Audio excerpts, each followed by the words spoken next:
Welcome to our YouTube channel. आप सभी का हमारे यूट्यूब चैनल में स्वागत है। इस वीडियो में हम स्टडी करने वाले हैं फ्यूचर परफेक्ट कंटीन्यूअस टेंस का। इस टेंस के हिंदी वाक्यों के अंत में होता है ता रहा होगा, ती रही होगी, ते रहे होंगे। अर्थात फ्यूचर में होने वाली ऐसी घटनाएं जो जारी हों या कुछ समय तक जारी हों, उसका हम लोग प्रेजेंट परफेक्ट कंटीन्यूअस टेंस में ट्रांसलेट करते हैं।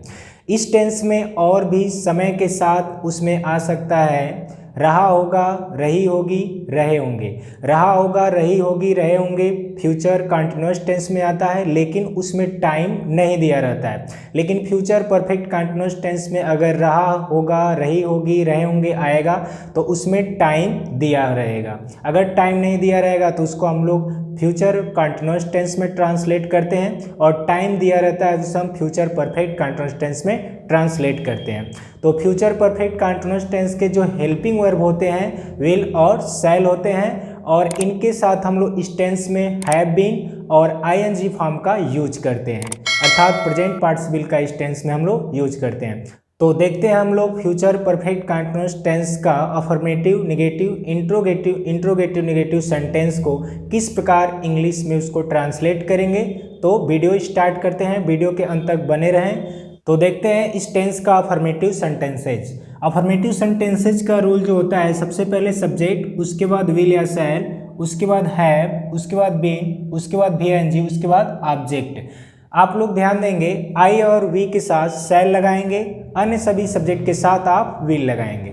तो इसमें एग्जाम्पल देखते हैं। राम एक पुस्तक पढ़ता रहेगा, तो यहाँ देख सकते हैं ता रहेगा, अर्थात राम एक पुस्तक पढ़ता रहेगा। यह जो सेंटेंस है फ्यूचर परफेक्ट कंटीन्यूअस टेंस का है। इसमें सबसे पहले देखेंगे कि सब्जेक्ट क्या है। सब्जेक्ट है राम, तो राम के साथ विल लगाएंगे।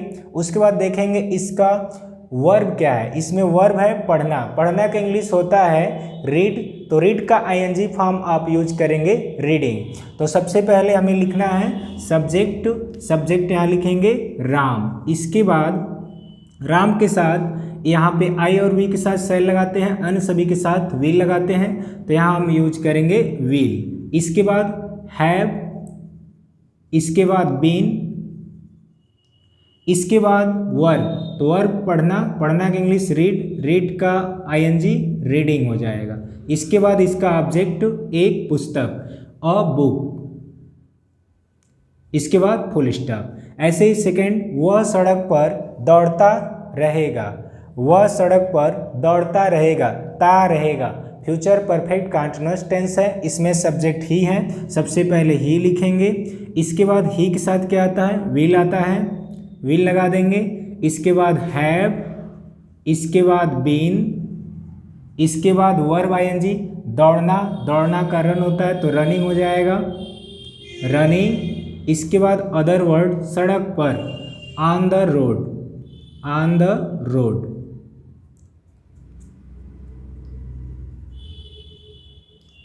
इसके बाद अगला सेंटेंस, अध्यापक बच्चों को पढ़ाते रहेंगे। इसमें सब्जेक्ट है अध्यापक, इसका लिखेंगे टीचर।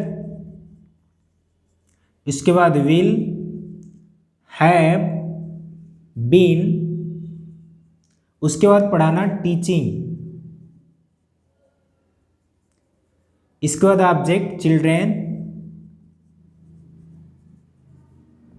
तो टाइम अगर दिया रहेगा तो किस प्रकार आप ट्रांसलेट करेंगे। तो अगर इसमें टाइम दिया रहेगा तो आपको यूज करना है फ्रॉम और फॉर। सिंस का यूज इस टेंस में नहीं किया जाता है। पॉइंट ऑफ टाइम के लिए फ्रॉम यूज करेंगे, जैसे 10 बजे से, सुबह से, शाम से, जनवरी से, फरवरी से, 2022 से, 2024 से। अगर इस तरह का दिया रहेगा तो उसके लिए आपको फ्रॉम यूज करना है। और पीरियड ऑफ टाइम, जैसे कि 2 घंटे से, 3 महीने से, 4 वर्षों से, इस तरह का अगर टाइम दिया रहेगा तो उसके लिए आप फॉर यूज करेंगे। तो देखते हैं एग्जाम्पल। वह 1 घंटे से खेत में कार्य कर रहा होगा। इसमें सब्जेक्ट है वह का इंग्लिश ही, इसके बाद विल, इसके बाद हैव, इसके बाद बीन, इसके बाद वर्क कार्य करना, वर्किंग, इन द फील्ड खेत में।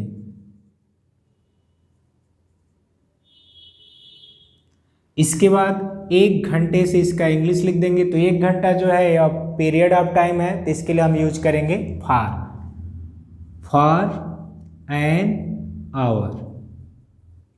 अगला सेंटेंस, आप 10 बजे से एक पत्र लिख रहे होंगे।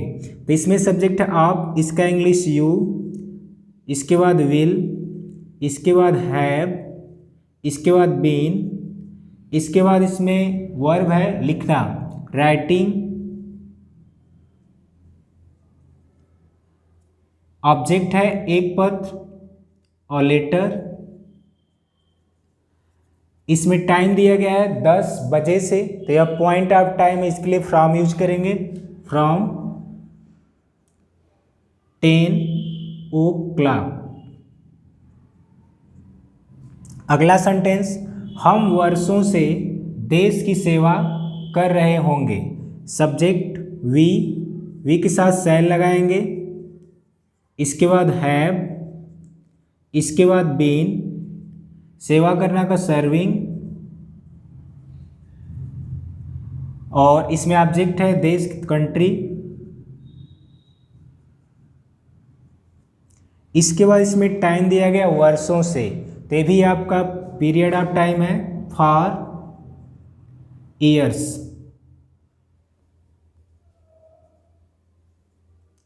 तो इस प्रकार आप टाइम में ध्यान देंगे, हमें यूज करना है फ्रॉम और फॉर। तो अब हम लोग देखते हैं इसका नेगेटिव कैसे आप करेंगे। तो नेगेटिव में क्या करना है, हमें केवल हेल्पिंग वर्ब के बाद नॉट लगा देना है। विल सेल के बाद नॉट लगा देने से नेगेटिव हो जाएगा। तो नेगेटिव सेंटेंस में ज़्यादा प्रॉब्लम की बात नहीं है, केवल आप जो है हेल्पिंग वर्ब के बाद नॉट लगा देंगे, नेगेटिव बन जाएगा। वह 1 घंटे से खेत में कार्य नहीं कर रहा होगा, नहीं कर रहा होगा। तो यहाँ पे हमें क्या करना है, विल के बाद नॉट लगा देना है।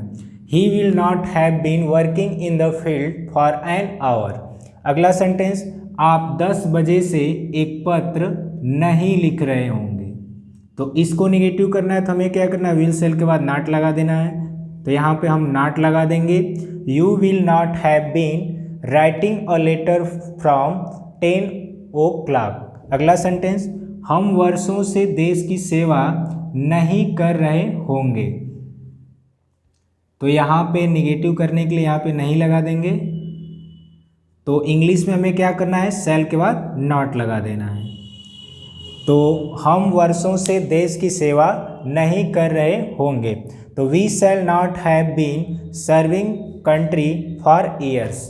तो इस प्रकार हमें अफर्मेटिव से नेगेटिव में कन्वर्ट करने के लिए केवल हमें हेल्पिंग वर्ब के बाद नॉट लगाना है। विल और शैल के बाद आप नॉट यूज कर देंगे, नेगेटिव बन जाएगा।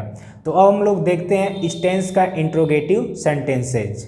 इंट्रोगेटिव सेंटेंस में 2 टाइप्स का होता है, एक क्या से शुरू होता है और एक क्वेश्चन वर्ड बीच में आने से बनते हैं। तो सबसे पहले हम देखते हैं क्या से शुरू होने वाले। तो जब क्या से शुरू होगा तो क्या का इंग्लिश व्हाट नहीं लिखना है, और इसका जो इंग्लिश स्ट्रक्चर होता है विल शैल पहले रहेगा, उसके बाद सब्जेक्ट, उसके बाद हैव, उसके बाद बीन, उसके बाद वर्ब का आईएनजी फॉर्म अर्थात fourth form of the verb, उसके बाद ऑब्जेक्ट, उसके बाद क्वेश्चन मार्क। एग्जाम्पल देखते हैं, क्या वह शोर करता रहेगा। तो इसमें आया है सबसे पहले क्या, तो क्या का इंग्लिश यहाँ पर नहीं लिखा जाएगा। इसमें सब्जेक्ट वह का इंग्लिश ही के साथ विल, तो यहाँ हम क्या करेंगे, विल लिखेंगे, विल, उसके बाद सब्जेक्ट ही, इसके बाद हैव, इसके बाद बीन, इसके बाद वर्ब शोर करना, making a noise, making a noise. इसके बाद हमें क्या करना है, क्वेश्चन मार्क लगा देना है। तो आप देख सकते हैं क्या वह शोर करता रहेगा। तो इसमें क्या से शुरू हुआ है, तो क्या का इंग्लिश व्हाट यहाँ नहीं लिखना है, और यहाँ पर जो हेल्पिंग वर्ब रहेगा उसको हमें पहले राइट करना है। तो यहाँ पर हेल्पिंग वर्ब आप देख सकते हैं विल शैल है, तो विल शैल को हमें क्या करना है, सब्जेक्ट के अनुसार रखना है, और क्या का इंग्लिश व्हाट नहीं लिखना है। क्या वह शोर करता रहेगा, will he have been making a noise. अगला सेंटेंस, क्या आप उसकी सहायता करते रहेंगे। यहाँ पे क्या से शुरू हुआ है, क्या का इंग्लिश व्हाट नहीं लिखना है। इसमें सब्जेक्ट आप का इंग्लिश यू के साथ विल, तो यहाँ हम यूज करेंगे विल। उसके बाद सब्जेक्ट यू, इसके बाद हैव, इसके बाद बीन। सहायता करना का हेल्प, तो हेल्पिंग हो जाएगा। ऑब्जेक्ट है उसकी, तो हिम। Question mark. WH वाले वर्ड्स के लिए हम क्या करेंगे, अगर क्वेश्चन वर्ड बीच में दिया रहेगा तो उसके लिए हमें WH वर्ड्स यूज करना है, जैसे how, where, when, how much, how many. इस प्रकार के जो भी आएंगे उसको हमें क्या करना है, पहले लाके लिख देना है। उसके बाद जो यहाँ पे क्या से शुरू होने वाला जो स्ट्रक्चर था इंग्लिश का सेम वही रहेगा, केवल क्वेश्चन वर्ड जो बीच में आएगा उसको हमें पहले लाके राइट कर लेना है। जैसे सोहन क्या लिखता रहेगा, तो यहाँ पर क्या बीच में आया है तो इसका इंग्लिश व्हाट लिखेंगे। तो इसका इंग्लिश सबसे पहले हमें क्या करना है, व्हाट लिखना है। इसके बाद सब्जेक्ट सोहन, सोहन के साथ विल आएगा, विल राइट करेंगे। इसके बाद सब्जेक्ट सोहन, इसके बाद हैव, इसके बाद बीन, उसके बाद लिखना तो राइटिंग, इसके बाद क्वेश्चन मार्क। अगला सेंटेंस, वे कहाँ खेलते रहेंगे। इसमें क्वेश्चन वर्ड है कहाँ, तो कहाँ का इंग्लिश क्या लिखेंगे, वेयर लिखेंगे। तो हमें क्या लिखना है, वेयर। इसके बाद सब्जेक्ट है वे का इंग्लिश दे होता है, दे के साथ विल आता है तो विल। उसके बाद दे, इसके बाद हैव, इसके बाद बीन। खेलना तो प्ले, तो प्लेइंग हो जाएगा।